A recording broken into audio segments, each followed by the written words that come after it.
وہ بار بار آپ کو واپس اسی منظر کی طرف بلاتا ہے، آپ کو کھینچتا رہتا ہے یہاں تک کہ دوبارہ آپ وہ کتاب اٹھا لیتے ہیں۔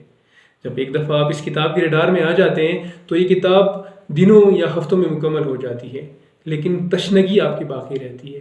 آپ کا دل چاہتا ہے کہ بار بار اس کو دیکھا جائے، اس کو پڑھا جائے۔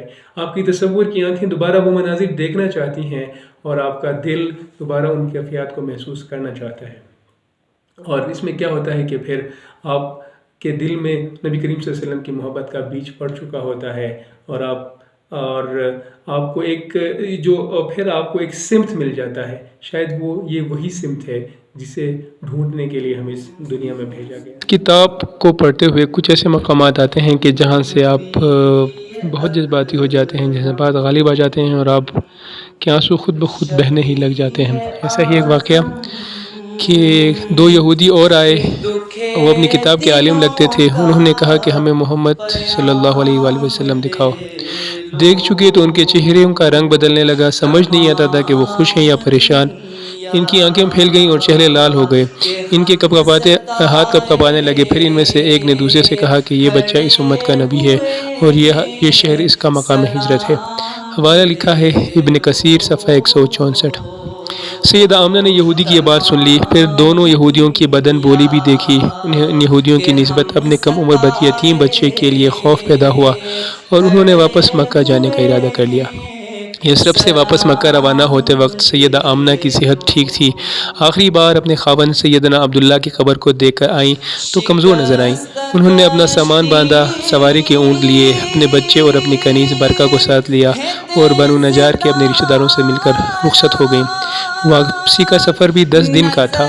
انہوں نے کوئی 2.5 دن کا سفر کیا ہوگا کہ بیمار ہو گئیں۔ انہیں سردی محسوس ہوئی، جسم کپکپاتا اور بخار چڑھ جاتا، بخار بھی تیز۔ مختصر سا 2 اونٹوں کا قافلہ راستے میں ٹھہر گیا۔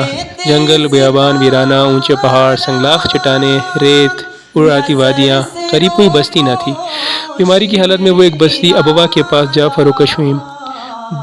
دوا دارو کے لیے پاس کوئی نہ تھا۔ ایک نوعمر حبشی ملازمہ، 6 سال کا بچہ، ان کی ملازمہ برکہ آتے جاتے قافلوں سے سیدہ کے بخار کے لیے دوا طلب کرتی۔ 6 سال کے رسول اللہ صلی اللہ علیہ وآلہ وسلم اپنی زندگی کا واحد سہارا اپنے بخار میں تپتی پیاسی ماں کے لیے ان پہاڑوں میں پانی کی تلاش میں بھاگے پھرتے۔ صدیوں پہلے ان کے آبائی گھر کے پاس کعبہ کے بننے سے پہلے اس کے صحن کے اطراف میں کبھی فلسطین سے آئی ہوئی ان کی جدہ بی بی ہاجرہ علیہ السلام جیسے اپنے شیرخوار بچے اسماعیل علیہ السلام کے لیے پانی کی تلاش میں صفا اور مروہ کی پہاڑیوں پر بھاگی پھری۔ ایسے ہی اب 6 سال کے رسول اللہ صلی اللہ علیہ وسلم اپنے ننھے قدموں سے پریشان اور دکھی ہوئے اپنے ماں کے لیے ابوا کی پہاڑیوں میں بھاگے پھرتے، کہیں سے پانی مل جائے، ان کی بیمار پیاسی ماں اچھی ہو جائے۔ رسول اللہ صلی اللہ علیہ وآلہ وسلم کی ماں کے علاوہ کوئی نہ تھا۔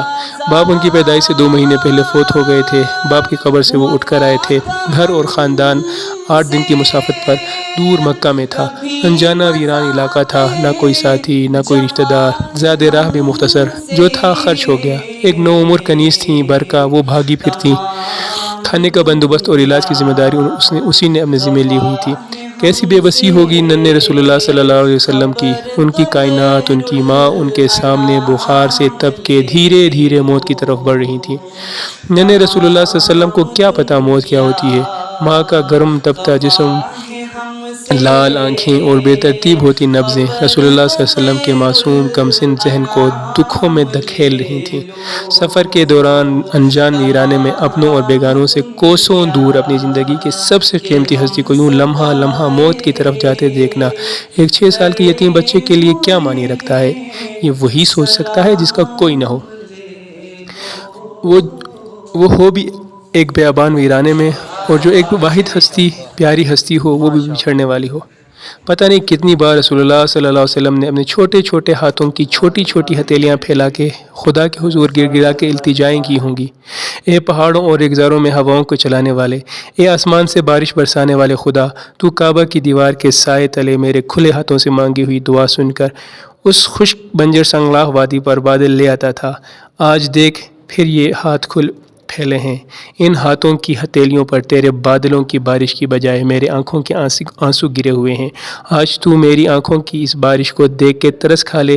میرا تو باپ بھی نہیں ہے، میں نے اسے دیکھا بھی نہیں ہے، نہ کوئی بہن نہ کوئی بھائی۔ جو ایک بوڑھا دادا ہے وہ کوسوں دور ہے، اسے پتہ بھی نہیں ہم کہاں ہیں، کیا ہم پہ بیت رہی ہے۔ میرا کوئی رشتہ دار بھی یہاں نہیں ہے، کوئی شناسا نہیں، کوئی انجانا بھی نہیں۔ ہم ریتلی راہ کے دکھی مسافر ہیں۔ بس میری ساری کائنات میری ایک ماں ہے، اسے اچھا کر دے، اسے بچا لے۔ تیری ساری مخلوق کے زندہ کم سن کو اس کی ماں پالتی ہے، مجھے نہیں پالنا، کون پالے گا مجھے اگر ماں بھی مر گئی؟ میری ماں کو بچا لے اللہ۔ پتہ نہیں ننھے 6 سال کے رسول اللہ صلی اللہ علیہ وسلم نے اپنے خدا سے کتنی دعائیں کی ہوں گی، کتنا ان پہاڑیوں پہ دکھی ہوئے بھاگے اور پھرے ہوں گے، کیسی بے بسی اس آسمان اور اس وادی کے پتھروں نے رسول اللہ صلی اللہ علیہ وسلم کے چہرے پہ دیکھی ہوگی۔ دن بدن سیدہ آمنہ کی حالت بگڑتی رہی، وقفے وقفے سے تیز بخار چڑھتا، جسم جو بخار سے ٹوٹتا، پورے بدن میں درد ہوتا، پھر شاید بخار سر پہ چڑھا ہوگا، شدید سر درد سے وہ ترملائی ہوں گی۔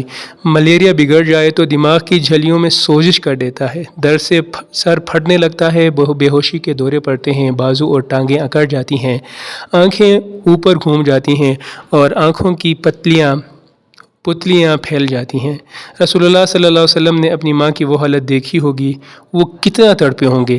پھر یتیم کی ماں مر گئی۔ میں جہاں تک سمجھ سکا ہوں، ہر مسلمان کو چاہیے کہ کم از کم ایک دفعہ یہ کتاب ضرور پڑھے، خاص طور پہ وہ لوگ جو حج یا عمرے پہ جا رہے ہیں اور وہ لوگ جو حج یا عمرے سے واپس آ چکے ہیں، ان کے لیے یہ کتاب پڑھنا بہت ضروری ہے۔